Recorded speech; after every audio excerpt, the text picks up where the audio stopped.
नमस्कार, सुप्रभात। आप देख रहे हैं सुबह 7 बजे। मैं हूं आपके साथ प्रीति। आइए एक नजर डालते हैं हेडलाइंस पर। भारत और ब्रिटेन के बीच सैन्य परमाणु करार समेत कई समझौते। डेविड कैमरन का सुरक्षा परिषद में स्थायी सदस्यता पर समर्थन का वादा। दोनों देशों में नियमित द्विपक्षीय वार्ता पर सहमति। भारत में असहिष्णुता के लिए जगह नहीं, प्रधानमंत्री ने कहा। भारत बुद्ध और गांधी की धरती। ब्रिटिश संसद को भी किया संबोधित। टीपू सुल्तान की जयंती पर कर्नाटक में विरोध प्रदर्शन जारी। गिरीश कर्नाड और बीजेपी सांसद को जान से मारने की धमकी। वीएचपी का कर्नाटक बंद आज। तमिलनाडु में भारी बारिश से 48 लोगों की मौत, 29,000 बेघर। मृतकों के परिजनों को 4 लाख रुपए की मुआवजे का ऐलान। राहत और बचाव कार्य जारी।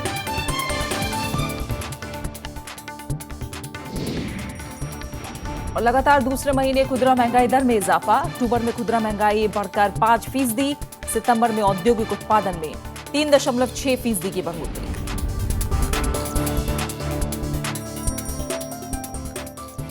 और खबरों की शुरुआत करेंगे प्रधानमंत्री नरेंद्र मोदी के ब्रिटेन दौरे के साथ।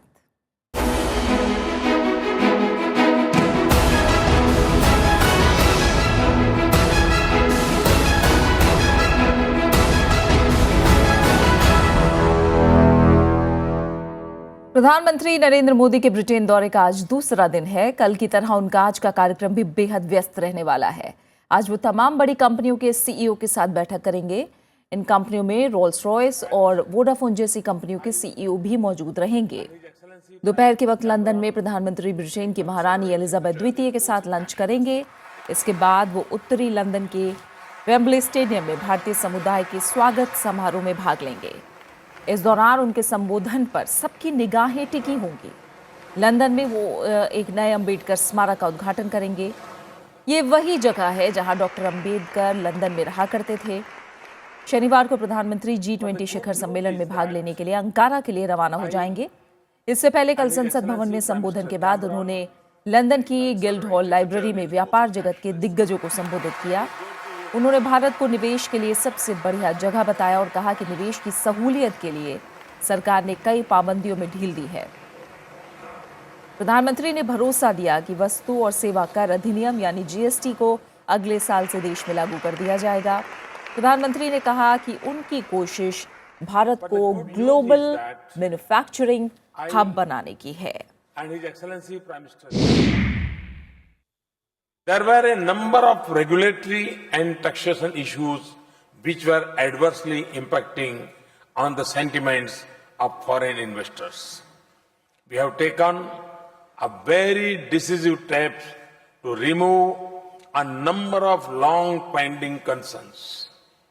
To give you some example, we have expedited regulatory clearances including security and environmental clearance. We have increased the validity period of defense industry licenses up to 18 years from 3 years previously. We have taken almost 60% of the defense items out of the licensing process and liberalized a number of restrictions like end-use certificate for the exports. प्रधानमंत्री नरेंद्र मोदी के Britain दौरे के पहले दिन दोनों देशों के बीच सैन्य परमाणु समझौते समेत कई अहम करार हुए। नरेंद्र मोदी और डेविड कैमरन के बीच हुई बैठक में स्मार्ट सिटी, साइबर सुरक्षा, जलवायु परिवर्तन के क्षेत्र में सहयोग बढ़ाने पर सहमति हुई। साथ ही दोनों देश नियमित अंतराल पर द्विपक्षीय वार्ता भी करेंगे। प्रधानमंत्री नरेंद्र मोदी और ब्रिटेन के प्रधानमंत्री डेविड कैमरन ने कहा कि दोनों देशों की कंपनियों ने 9 अरब पाउंड के 6 समझौते करने की घोषणा की है। प्रधानमंत्री बनने के बाद पहली ब्रिटेन यात्रा पर लंदन पहुंचे नरेंद्र मोदी का जोरदार स्वागत किया गया।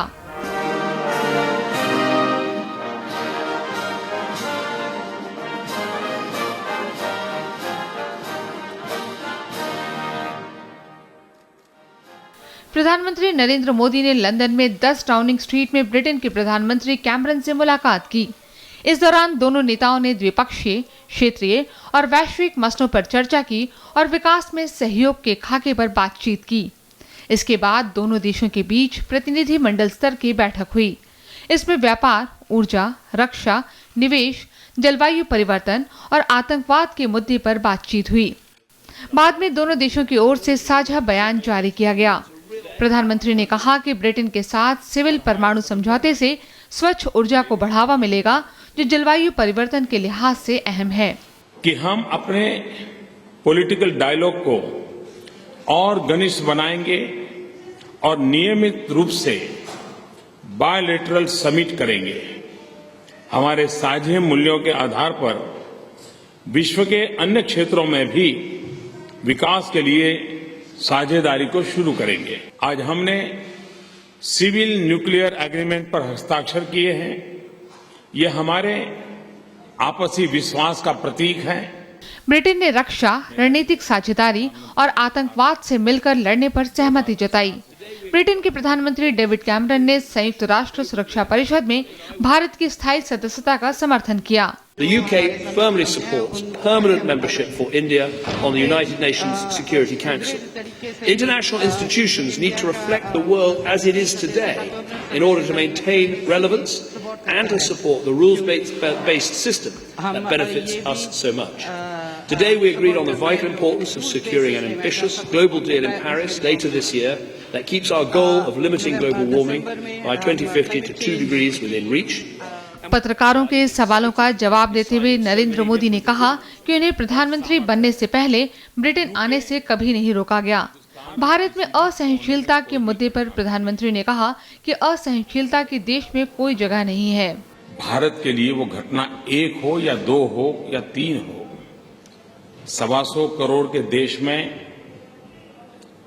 एक घटना का महत्व है कि नहीं है, ये हमारे लिए मायना नहीं रखता है। हमारे लिए हर घटना गंभीर होती है। हम इसको किसी भी हालत में टॉलरेट नहीं करते हैं। एक वाइब्रेंट डेमोक्रेसी है जो संविधान के तहत सामान्य से सामान्य नागरिकी के जीवन को हर प्रकार की सुरक्षा, उसके विचारों की रक्षा उससे प्रतिबद्ध है। शुक्रवार को प्रधानमंत्री कारोबारियों के साथ गोलमेज के लिए लंदन वापस जाएंगे। बाद में प्रधानमंत्री महारानी एलिजाबेथ की ओर से दिए गए भोज में शामिल होंगे। इसके अलावा प्रधानमंत्री मोदी वेम्बले स्टेडियम में भारतीय लोगों की ओर से आयोजित समारोह के अलावा कई दूसरे कार्यक्रमों में भी शिरकत करेंगे। Arfa Khanum Sherwani, Rajya Sabha TV, London. प्रधानमंत्री नरेंद्र मोदी ने कल पार्लियामेंट स्क्वायर में महात्मा गांधी को श्रद्धांजलि दी और ब्रिटेन की संसद के दोनों सदनों को संबोधित भी किया। वो ब्रिटेन की संसद को संबोधित करने वाले पहले भारतीय प्रधानमंत्री हैं। इस मौके पर नरेंद्र मोदी ने कहा कि भारत और ब्रिटेन दुनिया की 2 बड़े लोकतंत्र और अर्थव्यवस्थाएं हैं। दोनों कई मुद्दों पर साथ काम कर रहे हैं और एक समान मूल्य और संस्थाओं को साझा करते हैं। प्रधानमंत्री ने कहा कि भारत में बदलाव और विकास की तरफ बढ़ रहा है और भारत संभावनाओं से भरा देश है। The British are wise enough to recognize his greatness. Indians are generous enough to share him. We are both fortunate enough to have been touched by his life and mission. And we are both smart enough to use the strengths of our connected histories to power the future of our relationship. Our security agencies work together so that our children return home safe and our increasingly networked lives are not prey to the threats on cyberspace. Our armed forces exercise with each other so that they can stand more strongly for the values we represent. और आइए अब बात करते हैं कुछ और अहम खबरों की। केंद्रीय मंत्री और बीजेपी नेता अरुण जेटली ने कल पार्टी के वरिष्ठ नेता मुरली मनोहर जोशी से मुलाकात की। इस मुलाकात को बिहार चुनाव के नतीजे के बाद पार्टी के वरिष्ठ नेताओं को मनाने की कोशिश के तौर पर देखा जा रहा है। बिहार में बीजेपी को मिली शर्मनाक हार के बाद पार्टी के वरिष्ठ नेताओं ने प्रधानमंत्री नरेंद्र मोदी और पार्टी अध्यक्ष अमित शाह पर निशाना साधा था। इन नेताओं ने कहा था कि बिहार चुनाव की जिम्मेदारी सामूहिक नहीं हो सकती। जोशी उन 4 वरिष्ठ नेताओं में शामिल हैं जिन्होंने दिवाली से एक दिन पहले एक तीखा बयान जारी किया था। इन नेताओं में लालकृष्ण आडवाणी भी शामिल हैं। अरुण जेटली ने जोशी से मुलाकात की और उनके आवास पर कुछ समय बिताया। उनके बीच बातचीत का ब्यौरा नहीं मिल सका है। इस मुलाकात से पहले पूर्व पार्टी अध्यक्ष नितिन गडकरी ने प्रधानमंत्री नरेंद्र मोदी और पार्टी अध्यक्ष अमित शाह का जोरदार बचाव किया था और गैर जिम्मेदाराना बयान देने वालों के खिलाफ कार्रवाई की मांग की थी। टीपू सुल्तान की जयंती मनाने के कर्नाटक सरकार के फैसले को लेकर जारी विरोध थमने का नाम नहीं ले रहा है। कांग्रेस और वाम दलों के साथ ही टीपू सुल्तान के वंशज ने बीजेपी पर सांप्रदायिक रंग देने का आरोप लगाया है। वहीं बीजेपी ने बिगड़ते माहौल के लिए राज्य सरकार को जिम्मेदार ठहराते हुए मुख्यमंत्री सिद्धरमैया से इस्तीफे की मांग की है। अपने कार्यकर्ता की मौत के विरोध में विश्व हिंदू परिषद ने आज कर्नाटक बंद करने का फैसला किया है। हजरत टीपू सुल्तान आगे। टीपू सुल्तान की जयंती समारोह से शुरू हुआ विवाद थमता नजर नहीं आ रहा। इस मसले को लेकर कर्नाटक में विरोध प्रदर्शन जारी है। टीपू सुल्तान के समर्थन में बयान देने के लिए साहित्यकार, नाटककार और अभिनेता गिरीश कर्नाड को जान से मारने की धमकियां मिली हैं। कर्नाड ने बेंगलुरु एयरपोर्ट का नामकरण टीपू सुल्तान के नाम पर करने की मांग की थी। कांग्रेस के साथ ही टीपू सुल्तान के वंशज ने बीजेपी पर माहौल बिगाड़ने का आरोप लगाया है। कुछ लोग अपने जाति मुफाद के लिए जानबूझ के कर रहे हैं ताकि इसको एक पर्टिकुलर रिलीजन के साथ जोड़ा जाए, जो नहीं होना चाहिए। BJP and Modi Sarkar stop giving oxygen to these elements of VHP, RSS and other communal elements in Karnataka and elsewhere in the country, and in the name of religion, in the name of caste, killing innocent people, which is not acceptable to the citizens of this country. उधर टीपू सुल्तान की जयंती मामले पर टिप्पणी करने वाले BJP सांसद प्रताप सिम्हा को भी फेसबुक पर जान से मारने की धमकी दी गई है। बीजेपी ने कानून व्यवस्था बनाए रखने में विफल रहने का आरोप लगाते हुए मुख्यमंत्री सिद्धरमैया से इस्तीफे की मांग की है। वहीं केंद्रीय शहरी विकास मंत्री वेंकैया नायडू ने बेंगलुरु एयरपोर्ट का नाम बदलने की किसी भी मांग पर विचार करने से साफ इनकार कर दिया है। भारतीय जनता पार्टी से सिद्धरमैया जो कि वहां के मुख्यमंत्री हैं, उनका रेजिग्नेशन, उनका त्यागपत्र डिमांड करते हैं, क्योंकि महीनों से ये देखने को मिल रहा है कि कर्नाटक में कानून की व्यवस्था बनाए रखने में वो सक्षम नहीं है। अभी केम्पेगौड़ा बेंगलुरु शहर का निर्माता है, बहुत आदर करते जनता उनको, और उनका नाम बेंगलुरु इंटरनेशनल एयरपोर्ट को रखा है। पब्लिक ने उसको स्वागत किया है। अभी चर्चा करना नहीं केम्पेगौड़ा के जगह पे अमुक व्यक्ति का नाम रखे तो अच्छा होता है, मतलब नहीं। कर्नाटक सरकार ने 10 नवंबर को 18वीं सदी के मैसूर शासक टीपू सुल्तान की जयंती समारोह का आयोजन किया था। इसका बीजेपी ने बहिष्कार किया था। साथ ही विश्व हिंदू परिषद और कुछ दूसरे संगठनों ने राज्य भर में विरोध प्रदर्शन भी किए थे। इस दौरान कोडगू में विश्व हिंदू परिषद के एक कार्यकर्ता की मौत हो गई थी। बीजेपी इस मामले की न्यायिक जांच की मांग कर रही है। Bureau report, Rajya Sabha TV. Kejriwal सरकार ने दिल्ली और जिला क्रिकेट संघ में भ्रष्टाचार की जांच के लिए 2 सदस्यीय समिति बना दी है। समिति को शनिवार तक रिपोर्ट सौंपनी है। कमेटी वित्तीय धांधली, फंड्स में हेराफेरी, स्टेडियम के रखरखाव, सरकारी पैसे के बकाये जैसी शिकायतों की जांच करेगी। बिशन सिंह बेदी समेत कुछ सीनियर क्रिकेट खिलाड़ियों ने मुख्यमंत्री अरविंद केजरीवाल से डीडीसीए की कार्यप्रणाली को लेकर शिकायत की थी। दिल्ली और जिला क्रिकेट संघ यानी डीडीसीए में कथित गड़बड़ियों की जांच 2 सदस्यीय समिति करेगी। समिति में शहरी विकास और खेल विभागों के सचिव शामिल हैं। समिति शनिवार तक दिल्ली के मुख्यमंत्री अरविंद केजरीवाल को रिपोर्ट सौंपेगी। डीडीसीए में गड़बड़ी की शिकायत मिलने के बाद दिल्ली सरकार ने समिति बनाने का फैसला किया है। अक्टूबर में दिल्ली सरकार ने डीडीसीए को 24 करोड़ रुपए के मनोरंजन कर का भुगतान करने का भी निर्देश दिया था।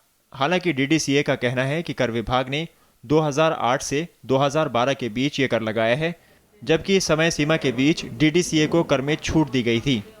सिलेक्शन जब नहीं होते हैं तो इस प्रकार के आरोप लगते हैं, और जहाँ जहाँ हमारे पास शिकायतें आ रही हैं, corrective measures are being taken, the selectors are being briefed. हमारे जो वकील लोग बोल रहे हैं कि ये टैक्स हम पे नहीं लग सकता और पहले लगता भी नहीं था, so it is a law legal issue, law point is involve in this. हम कोशिश कर रहे हैं इसको सॉर्ट आउट करने की, और हमने टाइम भी मांगा हुआ केजरीवाल जी से, और उसमें हो सकता है हम कल जाएं भी। डीडीसीए में भ्रष्टाचार को लेकर पूर्व क्रिकेटर बिशन सिंह बेदी ने हाल ही में मुख्यमंत्री अरविंद केजरीवाल से मुलाकात की थी। पूर्व क्रिकेटर कीर्ति आजाद का भी मानना है कि डीडीसीए में बड़े पैमाने पर वित्तीय धांधली का खेल जारी है। केवल 24 करोड़ के एंटरटेनमेंट टैक्स का नहीं है, यहाँ तक कि सीबीआई ने भी नोटिस उनको सर्व कर दिया है। आरओसी ने 1.55 करोड़ की जो राउंड ट्रिपिंग हुई है, और ऐसे न जाने अनेकों करोड़ों रुपए, अरबों रुपए बर्बाद हुए हैं। 400 करोड़ रुपए की यहाँ पे लगभग हेरा फेरी है पिछले 10 सालों के अंदर। विवादों के बीच भारत और दक्षिण अफ्रीका के बीच जारी टेस्ट सीरीज के चौथे मैच पर संकट के बादल मंडरा रहे हैं। ये मैच 3 दिसंबर को शुरू होना है। बीसीसीआई ने डीडीसीए को चेतावनी दी है कि जरूरी तैयारी पूरी नहीं होने पर मैच पुणे शिफ्ट कर दिया जाएगा। बीसीसीआई ने डीडीसीए को विवाद सुलझाने के लिए 17 नवंबर की डेडलाइन दी है। Bureau report, Rajya Sabha TV. Tamil Nadu में भारी बारिश और बाढ़ की चपेट में आने से अब तक 48 लोगों की मौत हो चुकी है, जबकि 29,000 लोगों को सुरक्षित जगहों पर पहुंचाया गया है। सिर्फ कुडुलोर जिले में 27 लोगों को अपनी जान गंवानी पड़ी है। बाढ़ के चलते लोगों तक जरूरी सामान पहुंचाने में मुश्किलों का सामना करना पड़ रहा है और बिजली की आपूर्ति भी बाधित हुई है। उत्तर पूर्वी मानसून के सक्रिय होने से भारी बारिश हो रही है। कई इलाकों से भूस्खलन की भी खबर है। मुख्यमंत्री जयललिता ने हालात पर नजर बनाई हुई है। राज्य सरकार ने मृतकों के परिजनों को 4 लाख रुपए मुआवजा देने की घोषणा की है। सरकार ने कहा है कि पीड़ितों को हर मुमकिन मदद दी जाएगी।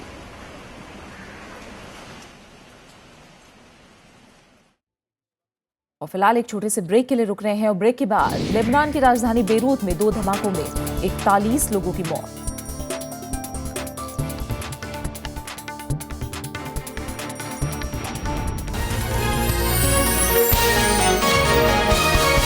सीबीआई ने उग्रवादी गुट उल्फा नेता अनूप चेतिया को गिरफ्तार करने के बाद उसे 6 दिन के ट्रांजिट रिमांड में ले लिया है। उसे पूछताछ के लिए गुवाहाटी ले जाया जाएगा। अलगाववादी उल्फा नेता अनूप चेतिया को बांग्लादेश ने मंगलवार को भारत के हवाले कर दिया था। बांग्लादेश पुलिस ने चेतिया को 1997 में गिरफ्तार किया था। उसे घुसपैठ, फर्जी पासपोर्ट और अवैध रूप से विदेशी मुद्रा रखने के मामले में 7 साल कैद की सजा हुई थी। उसके बाद से चेतिया बांग्लादेश की जेल में बंद था।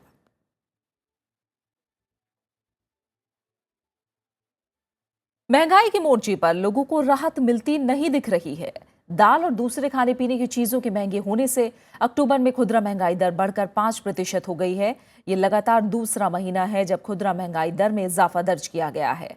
सितंबर में यह आंकड़ा 4.41% था, जबकि अगस्त में यह आंकड़ा 3.74% था, जबकि पिछले साल अक्टूबर में यह आंकड़ा 4.62% था। अक्टूबर में खाद्य महंगाई दर में 5.25% की वृद्धि दर्ज की गई। दलहन की कीमतों में 42% से ज्यादा की बढ़ोतरी हुई। शहरी इलाकों के मुकाबले ग्रामीण इलाकों में खुदरा महंगाई दर ज्यादा बढ़ी है।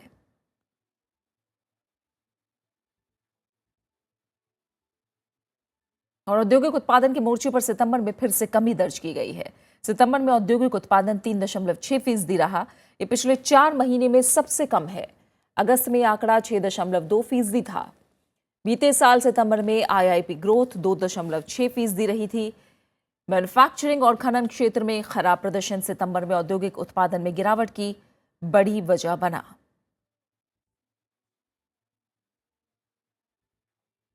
दिवाली के आतिशबाजी के बाद प्रदूषण बढ़ने का अंदेशा सही साबित हुआ।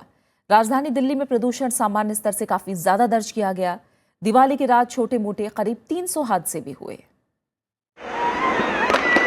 दिवाली की आतिशबाजी के बाद दिल्ली की आबोहवा में प्रदूषण का जहर बढ़ गया है। साथ ही सड़कों पर सामान्य के मुकाबले कचरे की मात्रा भी ज्यादा रही। प्रदूषण की सबसे ज्यादा मात्रा दिल्ली के आनंद विहार इलाके में दर्ज की गई है। इसके अलावा आरके पुरम, पंजाबी बाग और मंदिर मार्ग इलाकों में प्रदूषण की मात्रा सामान्य से अधिक मापी गई है। त्योहार के मौके पर की गई आतिशबाजी से बड़े पैमाने पर धुआं निकला, जिस वजह से इन इलाकों में SO2 का स्तर 2000 माइक्रोग्राम प्रति घन मीटर पहुंच गया, जो तय सुरक्षा मानकों से 20 गुना ज्यादा है। बीती रात 10 बजे से लेकर 1 बजे तक दिल्ली की हवा में PM 2.5 की मात्रा खतरनाक स्तर से भी कई गुना आगे थी। PM 10 का स्तर भी सामान्य से कई गुना ज्यादा दर्ज किया गया। लोग एक दूसरे को गिफ्ट देते हैं, मतलब पर्व है, त्यौहार है, इसमें मिलना जुलना होता है। तो एक तरह से ये माना जाता है कि जो नंबर ऑफ ट्रिप्स हैं वो डबल हो जाते हैं। तो प्रदूषण का हालत दिल्ली में ऐसे ही खास्ता है और दिवाली के कारण प्रदूषण बहुत बढ़ गया है। पटाखों की वजह से सिर्फ दिल्ली ही नहीं, पुणे और मुंबई में भी प्रदूषण के स्तर में इजाफा हुआ है। आतिशबाजी से फैलने वाले प्रदूषण की जानकारी होने के बावजूद लोगों ने त्योहार के मौके पर बम पटाखे चलाने में कोई कसर नहीं छोड़ी। गवर्नमेंट के लिए हार्मफुल है, लेकिन थोड़ा मस्ती, थोड़ा फन के लिए ये सब चीजें भी जरूरी है। हम बहुत ज्यादा नहीं जलाते। इस चीज को हम मानते हैं कि हाँ, पटाखे फोड़ने का पोल्यूशन होता है, पर एक दिन के एंजॉयमेंट के लिए सिर्फ लोग करते हैं। फिर ये दीपावली पर आतिशबाजी में संयम बरते जाने की अपील के बावजूद देश भर में जमकर आतिशबाजी की गई। अमेरिका के येल विश्वविद्यालय के एक अध्ययन की रिपोर्ट में हाल ही में बताया गया है कि दिल्ली ने वायु प्रदूषण के मामले में चीन की राजधानी बीजिंग को मात दे दी है। अब वक्त आ गया है कि इस दिशा में सरकार और लोग मिलकर गंभीरता से काम करें। नवविक्रम सिंह, राज्यसभा टीवी। भारत नेपाल सीमा पर एक बार फिर तनाव बढ़ गया है। मधेसी प्रदर्शनकारियों ने जरूरी सामानों को ले जा रहे नेपाली वाहनों पर कल हमला कर दिया और ट्रकों में आग लगा दी। इस ताजा घटना के बाद एक बार फिर सीमा पर यातायात ठप हो गया है। ये घटना संयुक्त राष्ट्र महासचिव बान की मून के अनुरोध के बावजूद हुई है। नेपाल में संकट गहराता जा रहा है। संयुक्त मधेसी फ्रंट के कार्यकर्ताओं ने जरूरी सामान काठमांडू ले जा रहे वाहनों पर पेट्रोल बम से हमला कर दिया। रक्सौल सीमा के पास बीरगंज में भवानीपुर चौक पर प्रदर्शनकारियों ने एक ट्रक को आग के हवाले कर दिया, जबकि 3 ट्रकों में तोड़फोड़ की। इस घटना के बाद से सीमा पर वाहनों की आवाजाही रुक गई है। भारत ने नेपाल में जारी नाकेबंदी के लिए उसके आंतरिक कारणों को जिम्मेदार बताया है। भारत का कहना है कि इस गतिरोध को दूर करने का एकमात्र रास्ता बातचीत है। तो नेपाल को ये सोचना चाहिए जो उसको जितने उसके संबंध गहरे भारत के साथ हैं वो और किसी देश के साथ ना है ना हो सकते हैं। हमारे तो संबंध बहुत ही घनिष्ठ हैं और बहुत ही अभिन्न हैं और इनको हमें देखना चाहिए और आर्थिक संबंध भी बहुत गहरे हैं। नेपाल में बीते करीब 2.5 महीने से मधेसी आंदोलन की वजह से भारत से लगी रक्सौल बीरगंज सीमा पर यातायात बाधित है। इस सीमा से ही 70% कारोबार होता है। चाहे वो तेल हो, चाहे और पदार्थ हो, चाहे वो दाल हो, चीनी हो, सीमेंट हो, सब यहाँ से जाए। परंतु वहाँ पर क्योंकि हालात ही ऐसे नहीं हैं और नेपाल गवर्नमेंट ऐसे हालात बनाने में असमर्थ है, क्योंकि वो इनके साथ मिलकर उनको बातचीत करनी चाहिए, इनके साथ मिलकर उनको इस जो मसले का है उसको समाधान निकालना चाहिए। उधर संयुक्त राष्ट्र महासचिव बान की मून ने नेपाल के ताजा हालात पर चिंता जताई है। उन्होंने नेपाल में जरूरी सामानों की आपूर्ति पर जोर देते हुए कहा कि भारत और नेपाल दोनों देशों को आपूर्ति में आ रही दिक्कतों को दूर करने की दिशा में तुरंत कदम उठाने चाहिए। बान की मून की तरफ से जारी बयान में कहा गया है कि मानवीय संगठनों को ऊंचे इलाकों में अभियानों को जारी रखने और भोजन और गर्म कपड़े पहुंचाने के लिए तुरंत ईंधन की जरूरत है और अगर ऐसा नहीं होता है तो सर्दी में ऊंचे इलाकों का संपर्क टूट जाएगा। नेपाल के मधेसी लोग देश में लागू हुए नए संविधान का विरोध कर रहे हैं। इस आंदोलन के चलते वहां जरूरी सामानों की किल्लत है। मोहम्मद फातेह टीपू के साथ bureau report, Rajya Sabha TV. Myanmar में एक बार फिर से लोकतंत्र लौट आया है। 25 साल के लंबे अंतराल के बाद हुए ऐतिहासिक संसदीय चुनाव में विपक्ष की नेता आंग सान सूची की पार्टी की जीत हुई है। म्यांमार के राष्ट्रपति और सेना प्रमुख ने सूची को जीत की बधाई भी दी है। 25 साल बाद म्यांमार में अब लोकतंत्र लौट आया है। हर ओर जनतंत्र की गूंज है। 25 साल बाद हुए संसदीय चुनाव में विपक्षी party national league for democracy की जीत हुई है। नोबेल विजेता आंग सान सूची के नेतृत्व वाली एनएलडी ने भारी जीत दर्ज की है। हालांकि राष्ट्रपति थीन सेन और सेना प्रमुख ने सूची को बधाई तो दे दी है, लेकिन सरकार किस रूप में बनेगी, सेना कितना साथ देगी और लोकतंत्र की ये जीत कितनी कारगर साबित होगी, ये एक बड़ा सवाल है। सबके लिए बहुत ही ऐतिहासिक क्षण है, क्योंकि हमको ये देखना चाहिए 25 साल में ये पहली बार यहाँ पर इलेक्शन हो रहे हैं और by and large free and fair हैं। सरकार की ओर से सूची को ये संदेश भी दिया गया है कि सत्ता सौंपने की पूरी प्रक्रिया बेहद शांतिपूर्ण रहेगी। इसी आश्वासन के बाद अब लोकतंत्र का म्यांमार में वापस लौटना तय हो गया है। वो इसलिए क्योंकि ऐसी आशंकाएं जताई जा रही थी कि जीत के बाद भी सेना शायद सत्ता सौंपने के लिए राजी न हो। लेकिन सरकार के इस बयान के बाद अब सत्ता पर लोकतंत्र का आसीन होना तय हो गया है। इसमें कोई शक नहीं है कि ये आंग सान सू की पार्टी जो है वो वहाँ पूरी मेजॉरिटी में आ रही है, मगर वहाँ एक और भी ये है कि आर्मी ने जो ये पूरा प्रोसेस हुआ शुरू डेमोक्रेटिक कंट्री बनाने का, ये अभी तक तो आर्मी वालों की वो थी कि ये मिलिट्राइज्ड डेमोक्रेसी थी वहाँ। अब उसको पूरा डेमोक्रेसी होने में टाइम लगेगा। देश में सत्तारूढ़ यूएसडीपी ने 1122 उम्मीदवार चुनावी मैदान में उतारे थे, लेकिन एनएलडी के 1123 उम्मीदवारों ने चुनाव लड़ा। देश में 3 चरणों में हुए चुनाव में देश की 91 राजनीतिक पार्टियों के कुल 6038 उम्मीदवार दोनों सदनों की 498 सीटों के लिए चुनाव मैदान में खड़े थे। इनमें से 310 निर्दलीय उम्मीदवार थे। संसद की 25% सीटें गैर निर्वाचित सैनिक प्रतिनिधियों के लिए आरक्षित हैं। सूची की जीत चाहे सुनिश्चित हो गई हो, लेकिन अब भी कुछ ऐसी चुनौतियां हैं जो सूची के आगे मुंह बाए खड़ी हैं। उनमें सबसे बड़ी चुनौती राष्ट्रपति पद की है। म्यांमार के संविधान का नियम है कि जिस नागरिक के परिवार के किसी भी सदस्य की नागरिकता दूसरे देश की हो, वो देश के सर्वोच्च पद पर नहीं बैठ सकता। सूची ने ब्रिटिश नागरिक से शादी की है और दोनों बच्चों के पास ब्रिटिश पासपोर्ट है। Bureau report, Rajya Sabha TV. Lebanon की राजधानी बेरूत में बीती रात 2 जबरदस्त धमाके हुए, जिनमें 41 लोगों की मौत हो गई। धमाकों में 200 से ज्यादा लोग जख्मी भी हुए हैं। धमाकों की जिम्मेदारी आतंकी संगठन आईएस ने ली है। ये धमाके शहर के सबसे ज्यादा भीड़ भरे इलाके में हुए, जिसकी वजह से इतनी संख्या में लोग मारे गए। अधिकारियों का कहना है कि दोनों ही आत्मघाती धमाके थे। दोनों धमाके बुर्ज अल बरांजे जिले में हुए हैं, जहां हिजबुल्लाह लड़ाकों की पकड़ काफी मजबूत है। जहां धमाके हुए हैं उसके पास फिलिस्तीनी शरणार्थियों का एक शिविर भी है। हिजबुल्लाह ने सीरिया में चल रहे संघर्ष में राष्ट्रपति बशर अल असद के समर्थन में अहम भूमिका निभाई है। जब से सीरिया में संघर्ष चल रहा है, तभी से बेरूत में कई बार धमाके हो चुके हैं। इसकी वजह से लेबनान में सुरक्षा और स्थिरता को लेकर काफी चिंता जताई जा रही है।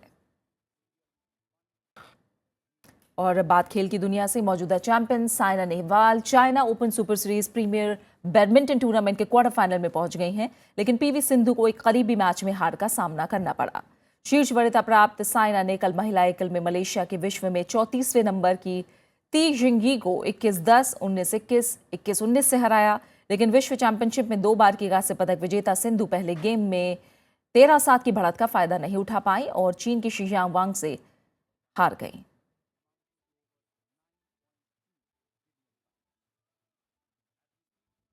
और अब आखिर में एक नजर हेडलाइंस पर। भारत और ब्रिटेन के बीच सैन्य परमाणु करार समेत कई समझौते। डेविड कैमरन का सुरक्षा परिषद में स्थायी सदस्यता पर समर्थन का वादा। दोनों देशों में नियमित द्विपक्षीय वार्ता पर सहमति। भारत में असहिष्णुता के लिए जगह नहीं, प्रधानमंत्री ने कहा। भारत बुद्ध और गांधी की धरती। ब्रिटिश संसद को भी किया संबोधित। टीपू सुल्तान की जयंती पर कर्नाटक में विरोध प्रदर्शन जारी। गिरीश कर्नाड और बीजेपी सांसद को जान से मारने की धमकी। वीएचपी का कर्नाटक बंद आज। तमिलनाडु में भारी बारिश से 48 लोगों की मौत, 29,000 बेघर। मृतकों के परिजनों को 4 लाख रुपए के मुआवजे का ऐलान। राहत और बचाव कार्य जारी। और लगातार दूसरे महीने खुदरा महंगाई दर में इजाफा। अक्टूबर में खुदरा महंगाई बढ़कर 5%। सितंबर में औद्योगिक उत्पादन में 3.6% की बढ़ोतरी।